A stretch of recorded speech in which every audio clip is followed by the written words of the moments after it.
Yes, sir. First and foremost, thank God for this opportunity, for this moment. Thank everybody that came out here. I could have been doing a million different things in Las Vegas, so appreciate you coming out, showing love.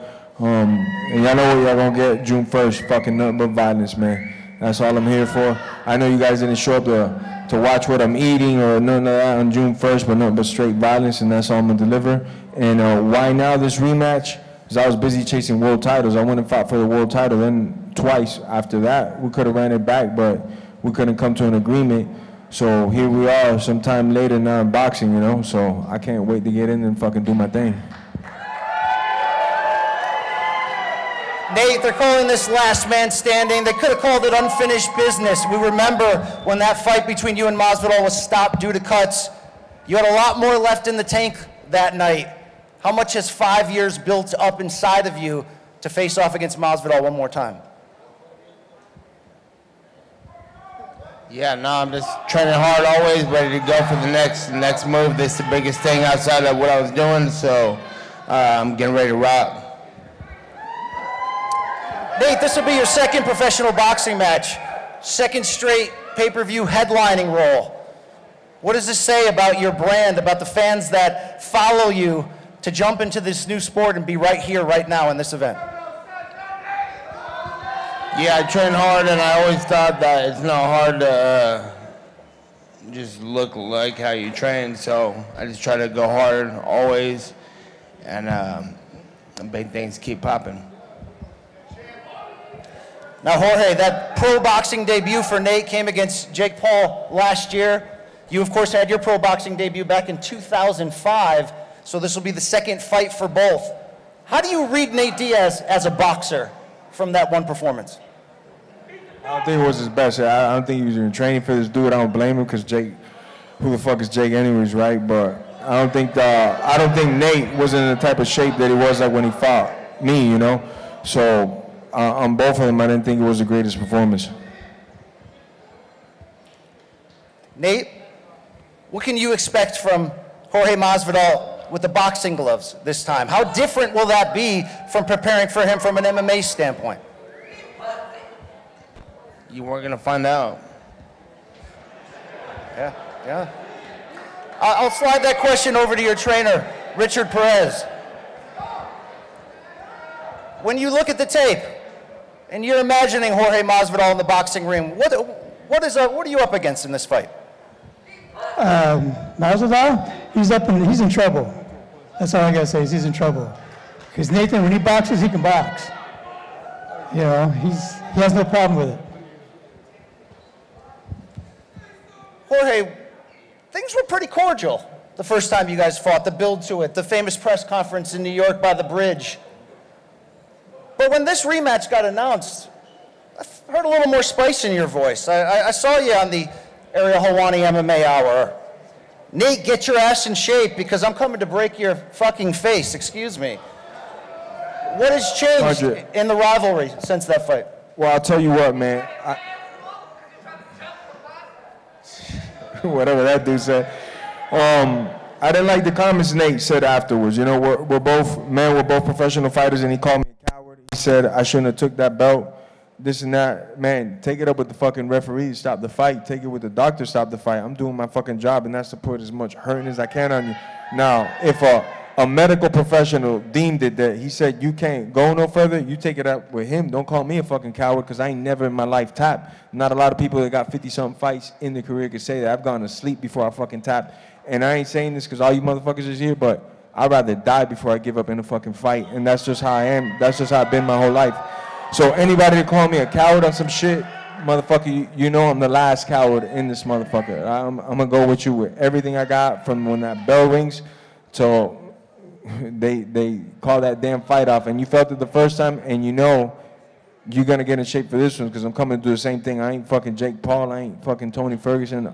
I'm a good athlete that's mean as fuck, man.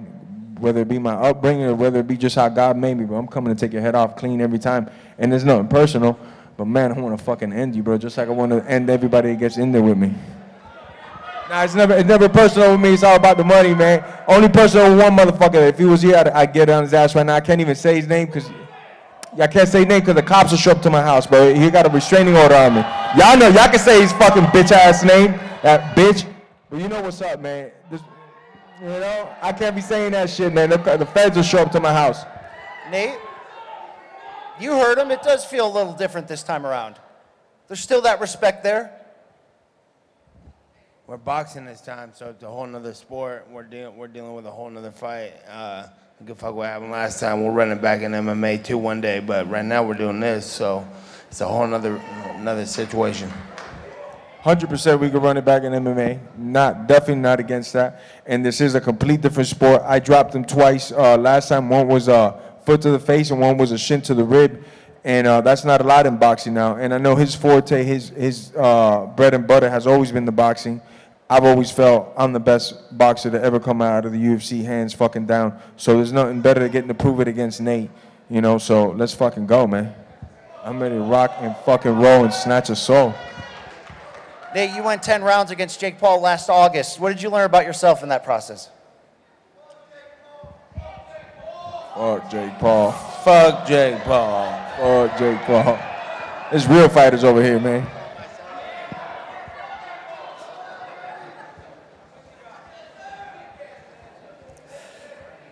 Jorge, 2-month camp in Vegas? No, it's been a little longer than that. I've been here since like early January, man, right here. Everybody knows I come from American Top Team, about an hour away from Miami. So this is the first time in my life that I've left my kids, my family, mom, dad, everything, my whole culture back home, you know. And I got a good routine back home, you know. I hang out with my kids a good amount of the time, drop them off at the gym. I mean, at school, I go to the gym, I pick them up, I chill with them. So, shit, man, it sucks that I got to be away from them. And come June, it's going to be like fucking 6 months I've been away from them. I travel back and forth to see them. But someone's got to pay for that shit, man. Someone, you know, has got to pay for all this built-up raise that I got. And on June 1st, I get to fucking put it all on the line and make sure that it was worth it. Because every time I got to hear my daughter or my son tell me, why can't you be here? I thought you were retired. And you come back to the sport and you gone halfway across the country. You know, that shit burns, man. So I'm telling you, I'm in the best shape of my life. I didn't come back because of the money. I don't, you know, God bless me towards the end of my career that I'm not competing for money. I'm competing for other things, for legacy, to do something better with myself, and also for this opportunity to silence the critics, silence Nate, and let there be no misunderstanding on the first fight, you know, because now we're going to go into his backyard boxing and I'm going to get the business done. Let's take some questions from our media members in attendance. Andreas Hale, ESPN. Jorge, question for you. Usually the winner is the A side of the fight, but this is billed as Diaz versus Masvidal instead of Masvidal versus Diaz. Why did that take place? What happened? Well, from what I heard, Nate wasn't going to fight me if it wasn't set up like that. So there's a lot of things that I'm fucking like, damn, what the fuck? I thought we were going to scrap, bro, you know? I also heard he wouldn't fight me if it was in Miami, if you're wondering why the fight wasn't like in Miami and stuff, you know? So there's a lot of things that I'm, who's weak? What'd that dude say? Say it again, man. Who's weak? Who's weak? Yeah, I'll find your ass, whoever the fuck that is. Who is this dork? Been talking way too. Hey, show your face, bro. Show your face. Where's this corny motherfucker at? Where you at, corny motherfucker? Where'd you go? Where your bitch ass at? Show your face, bro. Where you at, bitch? Where you at? Who is it? This dude right here? This ugly motherfucker with the jersey? I'll catch your bitch ass, man. Ugly ass motherfucker. Pussy ass bitch. Next question. Anyways, that guy's just drunk probably. Jorge, Sean Patel, Vegas Sports Today. You mentioned earlier that Nate now has a fighting chance because the rules are, you know, limited to the boxing rules. How much tougher do you think this fight's going to be without you being able to hurt him with elbows, hurt him with kicks? And what do you think of his boxing when you've watched him? Nah, his boxing and MMA always, I thought, stood out from above everybody else. Great distance timing, cardio, you know, and he could put the pace on people, you know. And his weaknesses was obviously kicks, elbows, and knees, and that's what we strategize. I happen to have some world records with knees and shit, so I don't mind fucking throwing him, you know. So definitely we're going more into his backyard, and I just feel that I still got the superior advantage, though. I got the hand speed, I got the power, I got better reflexes. And through both of our careers, I think I've taken a lot less damage as well, you know. So it's all going to show June 1st. Well, that was my next question is, Nate, you've been in a lot of wars, even more wars than Jorge's been in. In that Jake Paul fight at times, you even looked disinterested. How much more do you have in the tank after all these wars you've been in heading into this fight? How much more do you have, you know, as compared to your peak, to your prime? How much more do you still have left in the tank heading into this fight after all the wars? Tank's full.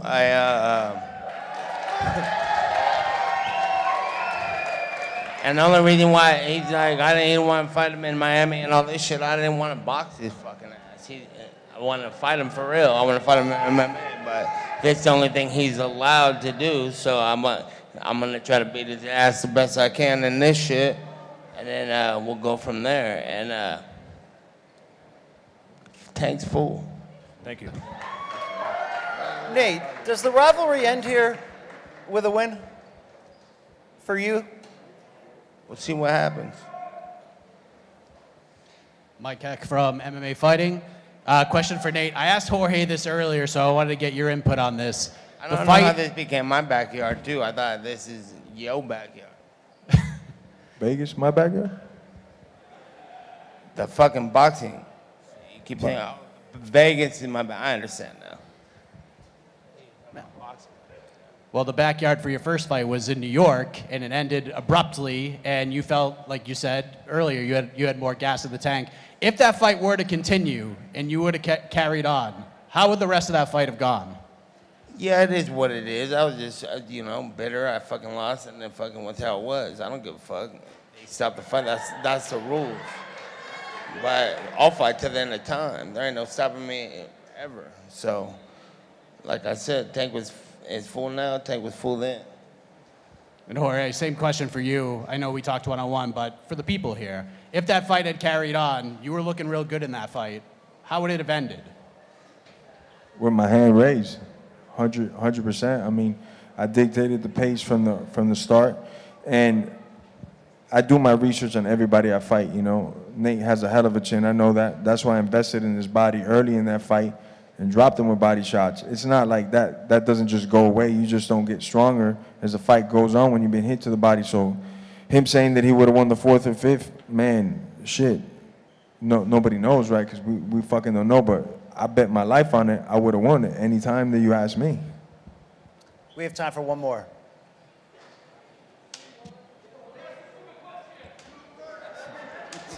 Hey, let that dude ask a question, man. He earned it, man. Let that dude right there. That's my boy right there. Get Ariel Wani on the line. Ariel 2. Capichetti, where you at? With the question. Oh, don't get shy now, Tiger. Come on, man. Somebody sent my boy a drink, man. That dude's rowdy, man. Say it again. Nah, your bitch ass getting knocked the fuck out, pussy. It all goes down. Whatever you said, man. Saturday, June pussy. 1st, from the Kia Hey, I'm Forum glad you know in math, Los Angeles. Can we have you two gentlemen face off? Yeah.